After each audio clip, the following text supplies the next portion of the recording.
Hello, it's Mr. Rouch. Today I want to talk about rational and irrational numbers. Now, what is a rational number? You can see here that a rational number is any number that can be written as a fraction, whereas an irrational number is any number that cannot be written as a fraction. And sometimes when we hear the word rational, we think of logical or reasonable, but really the root here is ratio.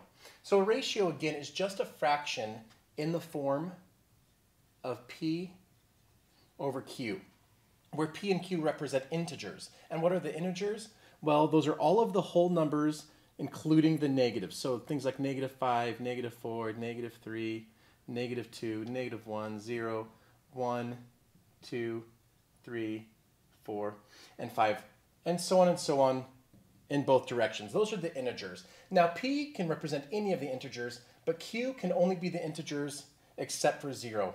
And why can't q be 0? Let's take a look at a couple fractions.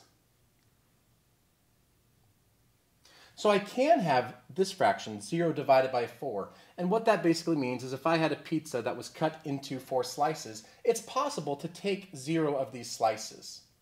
But if I look at this one, this isn't allowed. And if we plug in any number divided by 0 in a calculator, we're going to get an error message because I cannot take 4 pieces out of a pizza that doesn't exist. So that's basically what a ratio is. It's a fraction in this form where p and q are integers. Q cannot equal 0.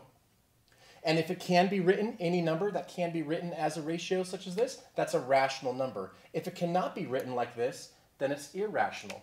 We still see the root ratio in there, and hopefully we know by now that ir is a prefix that means not. So these are really not ratioable numbers. So that's what rational and irrational numbers are in a nutshell.